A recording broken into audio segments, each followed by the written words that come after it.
bueno, no hemos avanzado, ¿no? Aquí en el ejemplo grande. Tenemos acá, corto. Pero si nos da chance, vamos a pasar el síntomas para que llegue más básico, más. Pero si no, pues vamos a pedir el programa de bien. Entonces, vamos a empezar con la farmacología del sistema respiratorio. Evidentemente, hay muchas patologías de la parte respiratoria y los fármacos, los grupos farmacológicos que vamos a ir revisando, nos van a servir para aplicar en estas patologías. Pero van a ver que nos enfocamos bastante en lo que es asma, porque es una de las patologías más comunes en la parte respiratoria. Pero no quiere decir que los fármacos que vamos a ver son exclusivos de asma y que solo se usan asma. No. Se usa en todos los cuadros respiratorios en los que sus efectos puedan ser útiles. ¿Sí?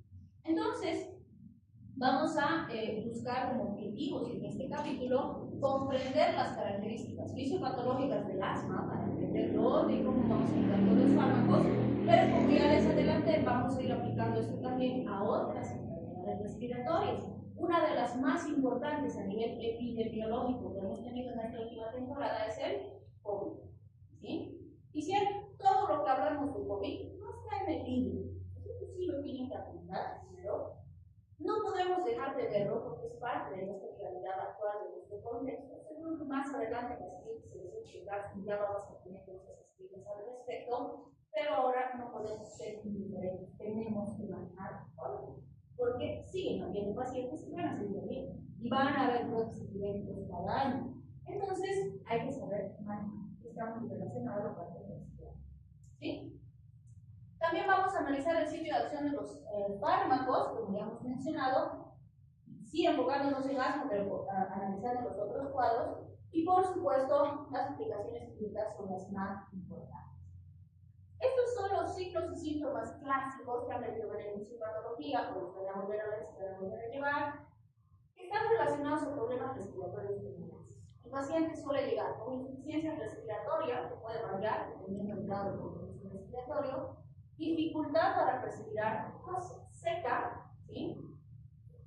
Es común que el paciente también refiera que tiene tos nocturna. Es cierto que gran parte de estos pacientes con asma son pacientes pediátricos, los que nos van a dar esta información van a ser los familiares del paciente, generalmente los papás, ¿sí? También nos van a decir que hay una frecuencia de recurrencias, de resfríos, que generalmente más de 5 veces, cosas así, ¿no? Entonces, todos esos datos son importantes. Las sibilancias también son características de los cuadros asmáticos que, dependiendo de la intensidad de los cuadros, también varían las sibilancias. Hay sibilancias que son leves y son audibles solamente con una auscultación así muy cuidadosa y muy atenta. Pero hay sibilancias que el paciente está a 2 metros de mí y estoy escuchando a gritar su pulmoncito, ¿sí? Entonces, varía también dependiendo de la intensidad. El paciente también suele referir una presión en el pecho de forma significativa. La pregunta es, ¿todo esto que estamos viendo en el paciente, qué se debe? ¿Qué dices? A nivel fisiopatológico, ¿qué pasará en un paciente con asma?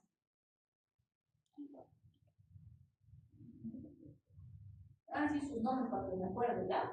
Algunas caras que conozco, pero sus nombres no me acuerdo.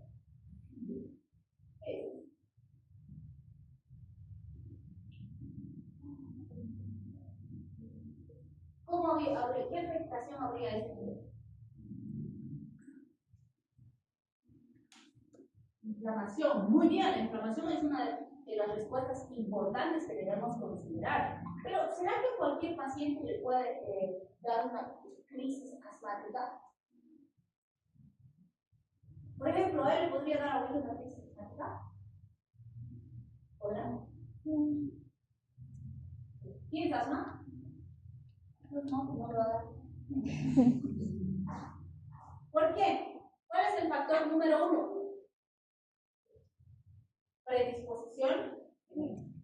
Los pacientes con asma suelen ser pacientes hiperreactivos. Tienen una predisposición genética a reaccionar a ciertos estímulos. Que a medida que uno crece, desarrolla, está en contacto con alergias y demás, se puede producir reacciones de hipersensibilidad. Puede, claro que sí. No quiere decir que siempre han nacido asmáticos y asmáticos. No. También pueden haber reacciones más alérgicas. ¿Sí? Entonces, predisposición o hiperreactividad a nivel respiratorio. Número 2, alergia. ¿Qué es una alergia? Algo puede hacer una respuesta cerebral. Ya, a ver, dame un ejemplo de un alérgeno. Polen, muy bien. ¿Qué más? Polvo, ¿qué más? Atrás de vos no te asustes. ¿Qué dices? Ya, podría ser veneno, ¿ok? ¿Qué más? Fármacos, muy bien. ¿Qué más? Ya nos han dicho.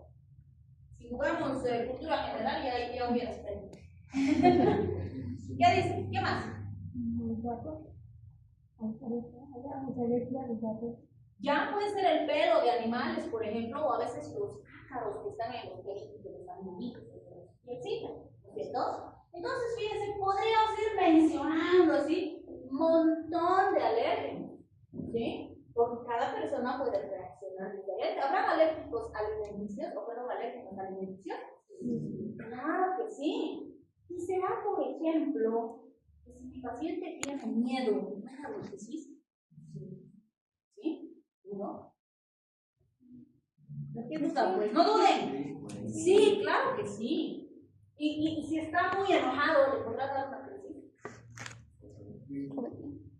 Entonces, fíjense, por eso es que no hablamos solo de alérgenos, sino también hablamos de irritantes. Y los alérgicos, o sea, los alérgenos o los irritantes, pueden ser tangibles o pueden ser intangibles. ¿Sí? Un estrés emocional intenso puede producir una crisis, aunque no sea algo tangible. ¿Sí? Entonces, hay un montón de situaciones y demás que a un paciente hiperreactivo le van a desencadenar una crisis. ¿Y qué pasa cuando se desencadena esa crisis? Va a haber activación de respuesta inflamatoria, entonces va a haber liberación de prostaglandinas, prostaglandinas, tromboxanas, leucotrienas, va a haber migración de células inflamatorias como linfocitos, monocitos, eosinófilos, macrocitos, etc. Se van a liberar gran cantidad de citoquinas inflamatorias. Todo esto que va a producir, como decía su compañera, inflamación. ¿Y qué produce la inflamación en el tejido respiratorio? ¿Qué dice?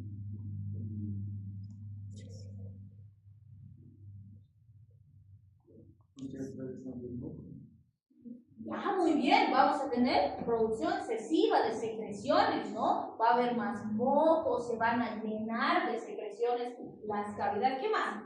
Broncoconstricción. Broncoconstricción. Bueno, sí va a haber broncoconstricción, pero no es parte de la respuesta inflamatoria. Hay las dos cosas.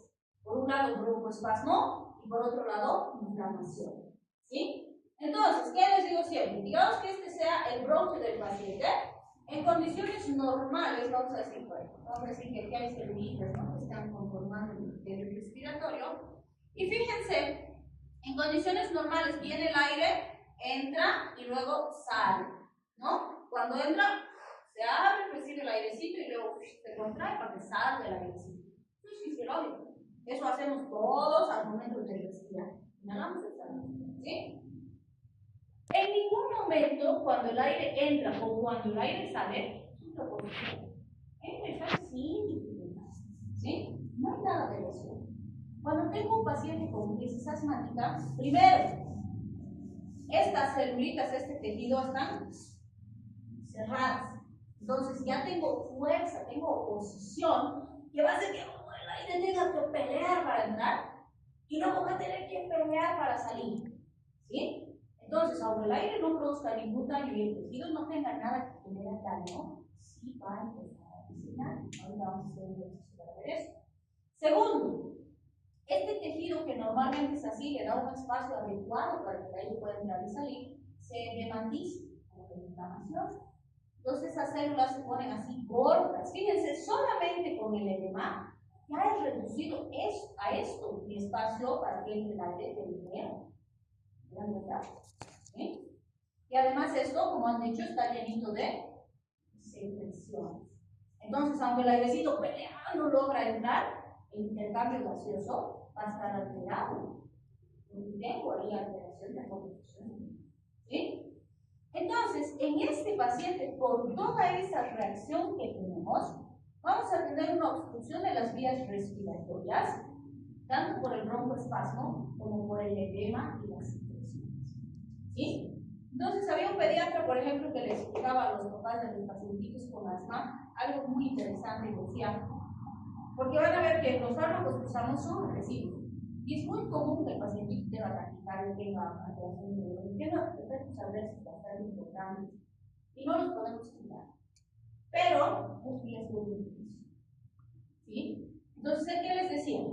A ver, agarra tu puño, haz así, y agarra un dedito, tu dedito no tiene nada que lesionar, tu mano tampoco. ¿Sí? Así sueltito, suavito, con tu dedo, te sacas. ¿Te ha producido daño? Ahora apretar tu mano nomás. Mete tu dedo.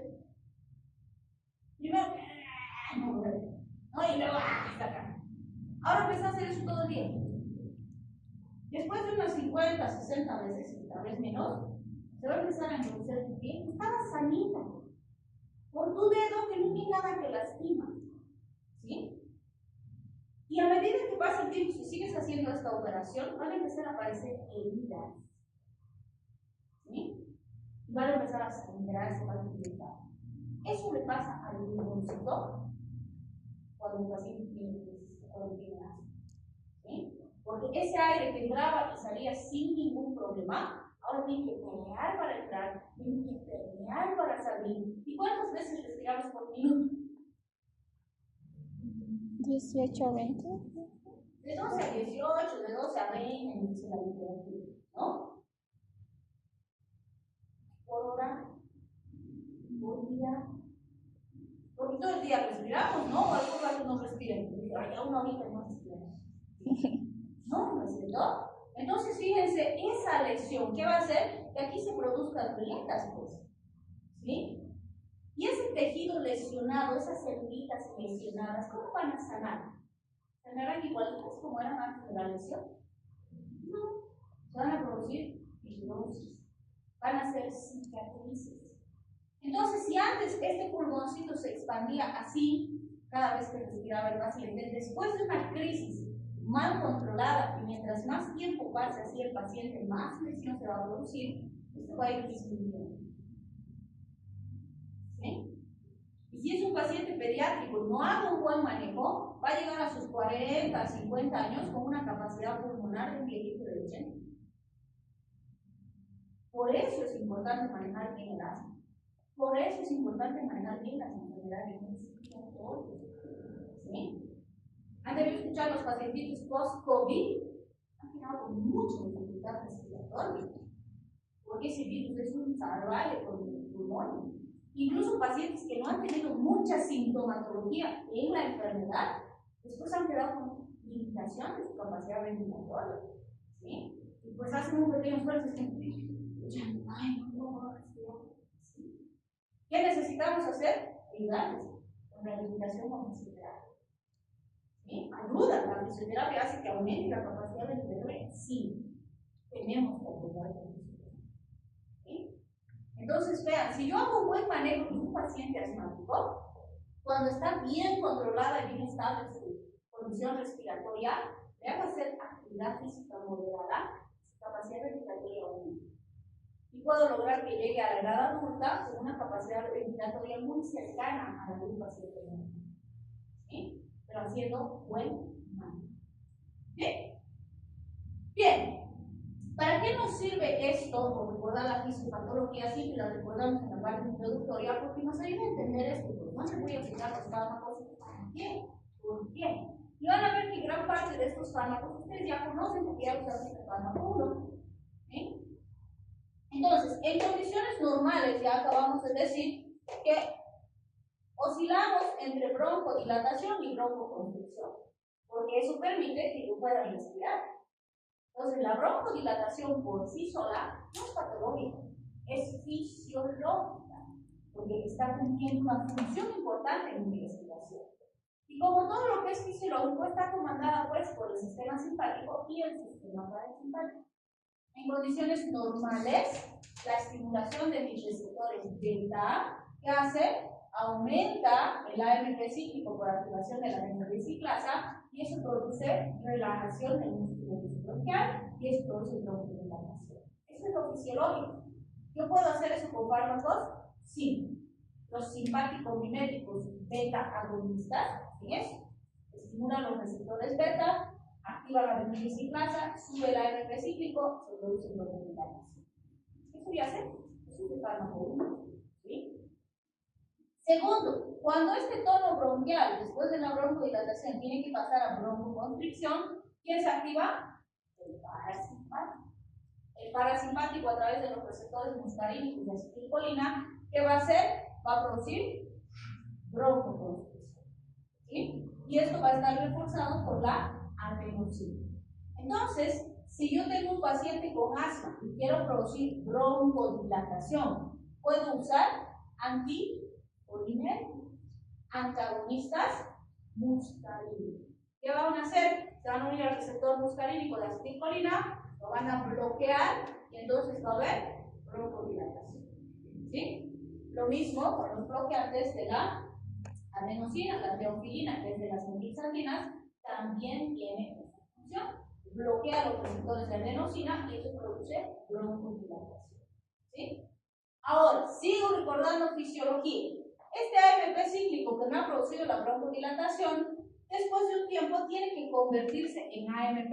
¿Quién se encarga de esa conversión? La fosfodiesterasa.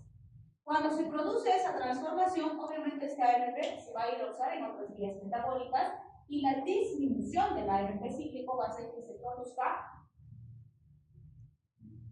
broncoconstricción, porque ya no va a haber broncodilatación. ¿Sí? ¿Se dan cuenta? Este estimula y este inhibe. ¿Qué puedo hacer para tratar a un paciente que tiene broncoespasmo y quiere broncodilatación? Bloquear la fosfodiesterasa. ¿Sí? ¿Qué pasa si la bloqueo? Se mantiene más tiempo elevado el AMP cíclico, que es el que produce broncolilatación. Entonces, fíjense, puedo usar estimulantes de metilbiciclasa o inhibidores de la fosfodiesterasa. Y las metilxantinas, que actúan justamente aquí, van a actuar sobre la fosfodiesterasa, inhibiéndola de esta forma, produciendo broncolilatación. ¿Sí? De todo esto que hemos mencionado, el único grupo nuevo es el de las metilxantinas. Porque estos ya los conocemos, esos ya los conocemos. ¿Sí? Bien, entonces empezamos. Agonistas beta 2. Es cierto que puedo usar agonistas, solo agonistas, como la adrenalina, que ya hemos conocido en fármaco 1, pero no es lo ideal. ¿Por qué? Porque tengo fármacos más selectivos. ¿Cuál es la importancia de usar un fármaco más selectivo? ¿Qué dice? Actuar en una zona más conservada para el sistema de circulación. Y actuar en la zona que queremos. Y el no selectivo no va a actuar en la zona que queremos.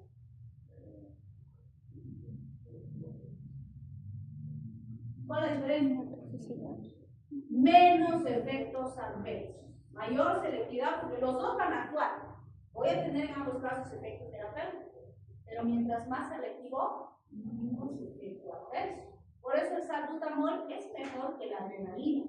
No porque sea más potente, sino porque tiene menos efectos adversos, porque es más selectivo. Es beta 2 adverso.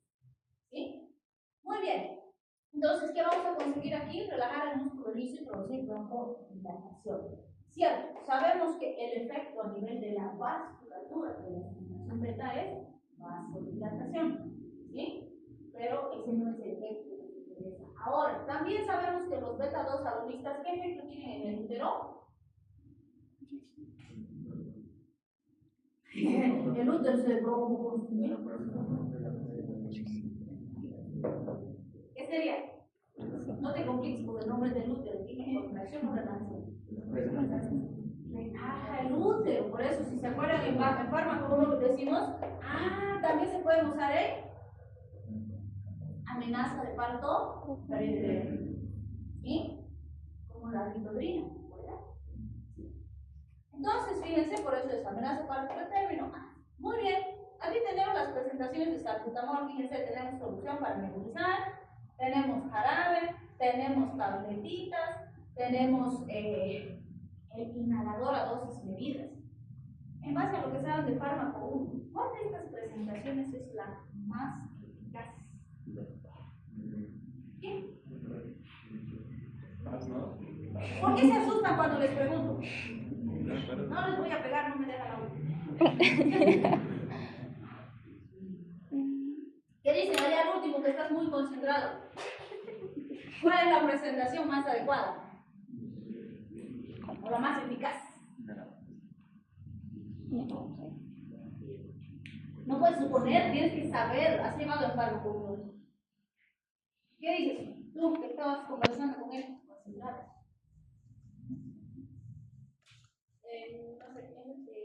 No sé, nebulizador. ¿Qué dices? No es tu compañero de luz.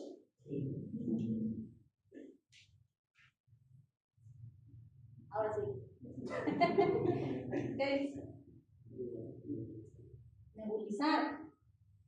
Y para nebulizar a un paciente, ¿cuánto tiempo necesitas? ¿O cómo nebulizas?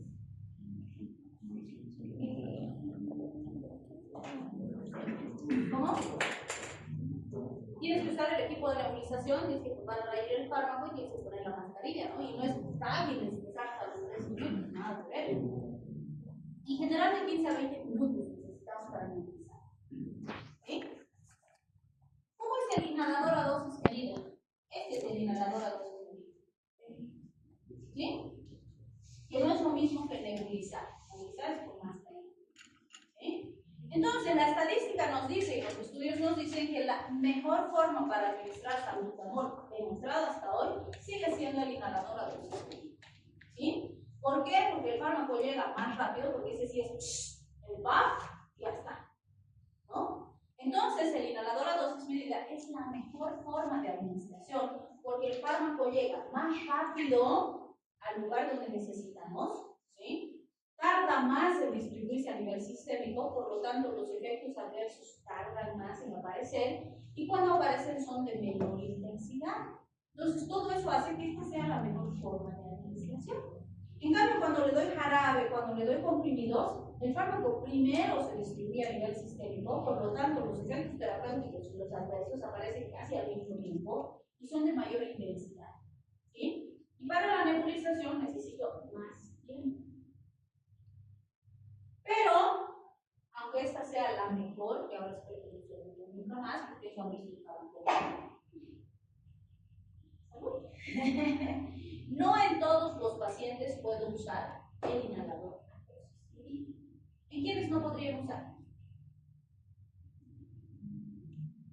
Los niños.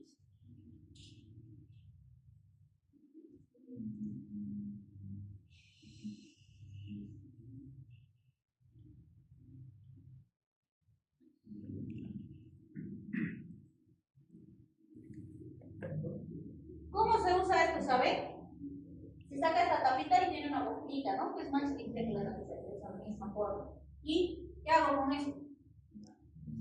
Claro, ¿cómo así?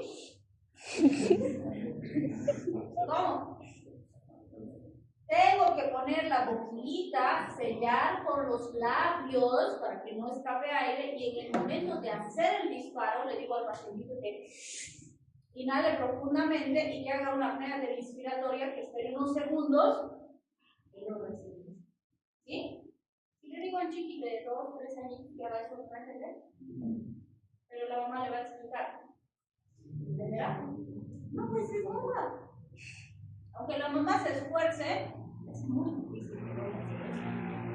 ¿Sí? Incluso van a ver cuando los pacientes adultos, no es fácil aprender a manejar el físico. ¿Sí?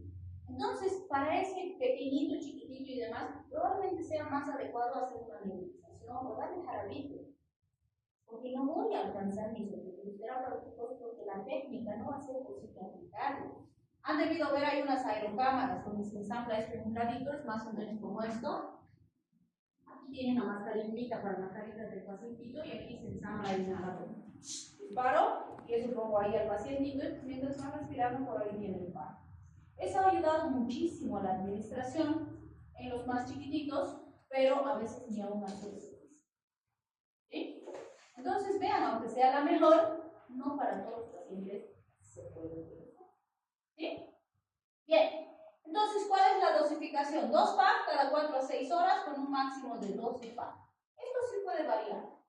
¿Sí? La dosis habitual es entre 1 a 2 PAC, pero se puede usar de 2 hasta 8 PAC cada 20 minutos hasta por 4 ciclos en crisis severas y cuando no puedo acceder rápido a un centro de salud de atención. ¿Sí? Hasta controlar las crisis o hasta llegar al centro de salud. Entonces, depende de la situación específica también. Normalmente estos inhaladores vienen en microgramos, de 100 microgramos, de 50 microgramos, de 250 microgramos. Entonces, en base a eso también puede variar el número de PAC que necesita. ¿Sí? Los comprimidos. En los adultos se recomienda de 2 a 4 miligramos cada 6 a 8 horas. Fíjense la diferencia de dosis, ¿no? 2 a 4 miligramos, no es microgramos. Otra ventaja del inhalador es que se pueden usar dosis más pequeñas.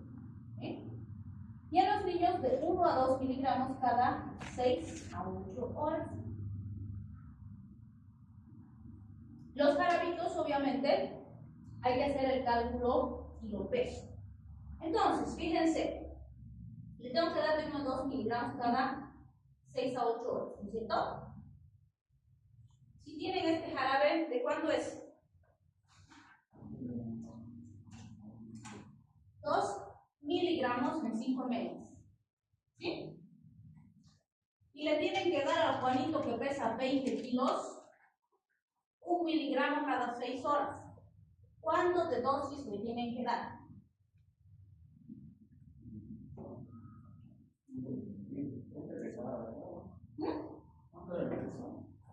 20 kilos. Entonces la presentación es 2 miligramos en 5 ml. El Juanito pesa 20 kilos, ¿sí? Y le tengo que dar 1 miligramo cada 6 horas. ¿Cuánto le tengo que dar?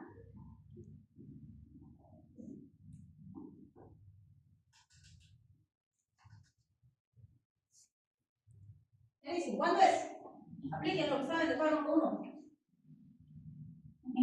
¿Qué están calculando?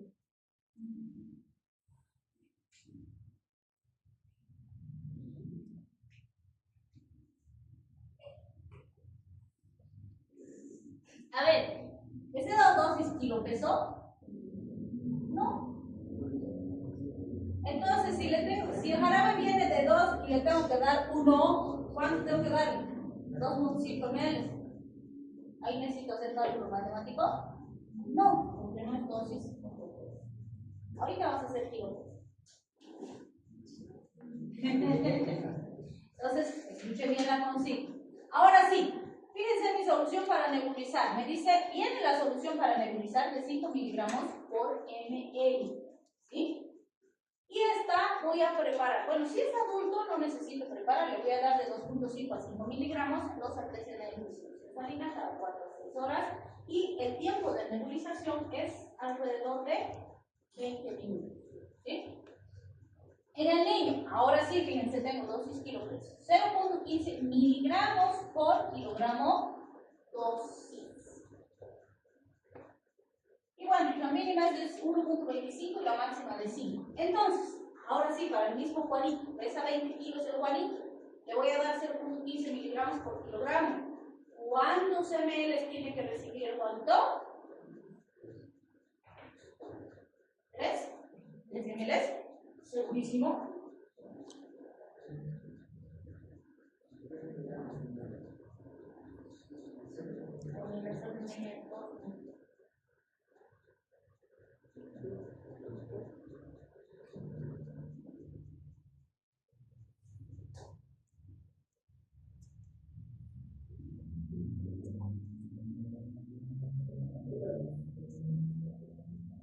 Ya.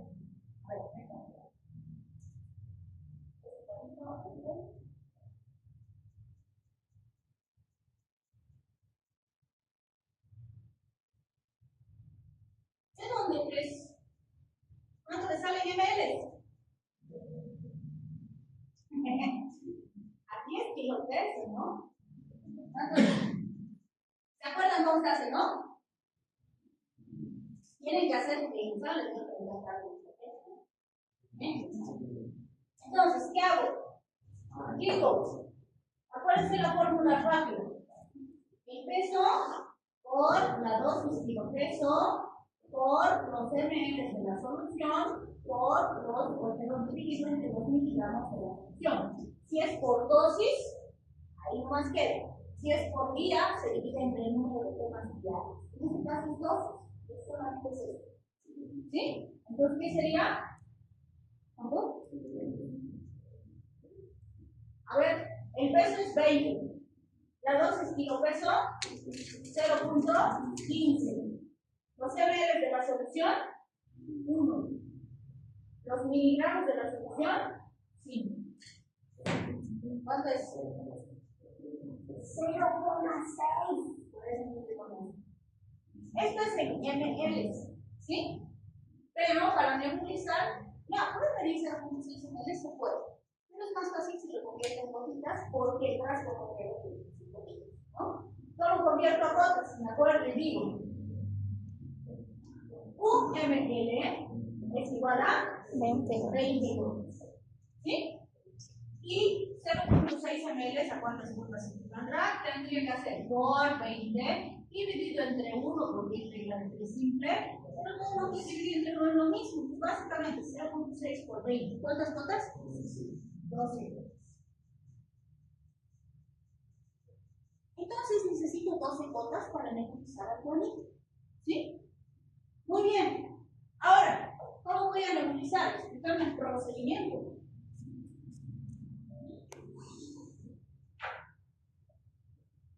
¿Quién más pregunta? Explícame el procedimiento.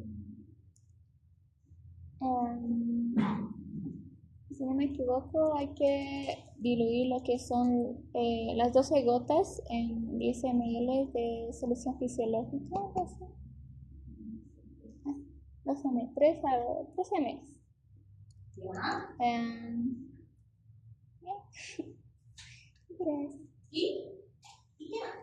¿Y qué más?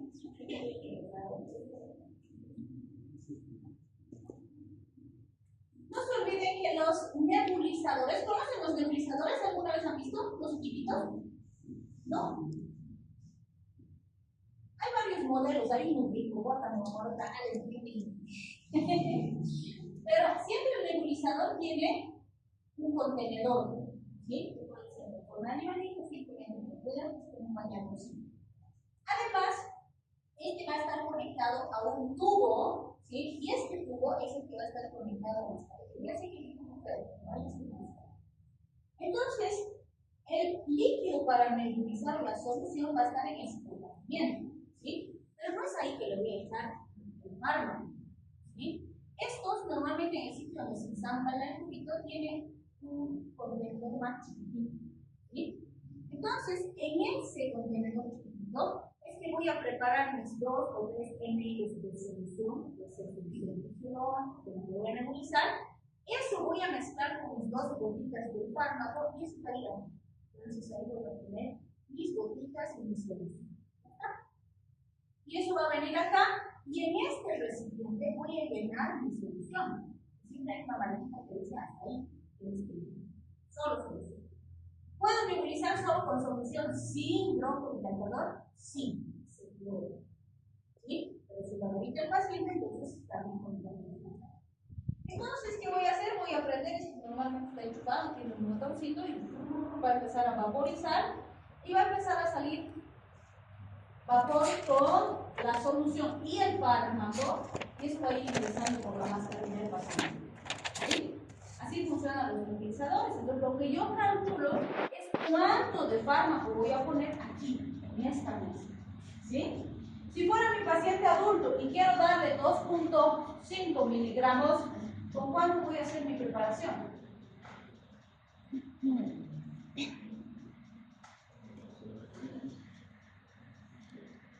Después, ¿qué van a hacer? Sería aquí, ¿no? En ml, ¿cuánto sería? Primero, tienen que saber en ml. 2.5 miligramos, ¿en cuántos ml tendría? Tienen que ejercitar eso para su examen. Ahí no necesitan calcular, miren y ya está. ¿Cuánto? ¿Cuántos ml? 0.5 ml. Si 1 ml es 5, 0.5 va a tener 2.5, ¿sí o no? No necesita calculadora, ¿verdad? Solo darme cuenta. Entonces, si necesito 2.5 ml, aquí tendría que sustituir, ¿no? 2.5. 2.5 por 20, ¿cuánto es?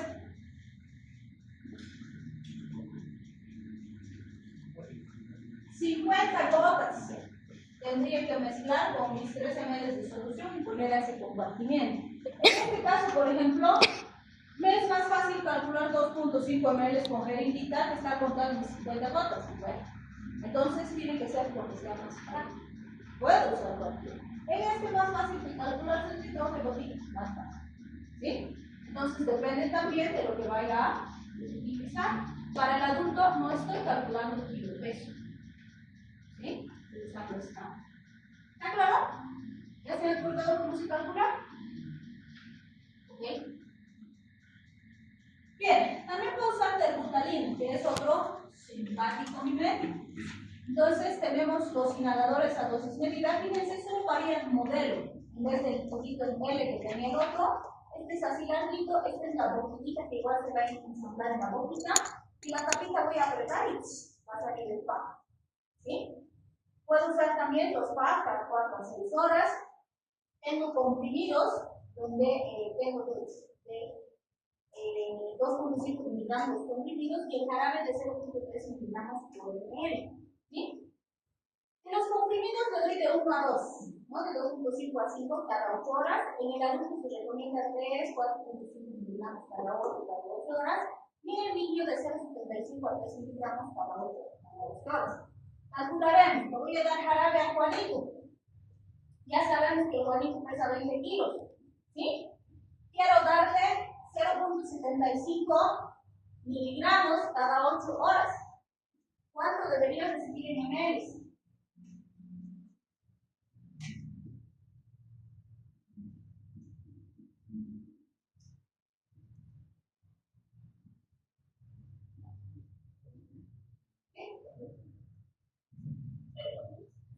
El Jaimito pesa 20 kilos, ya sabemos.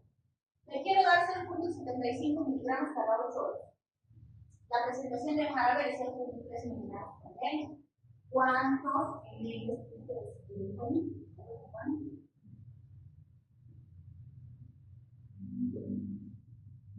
¿5?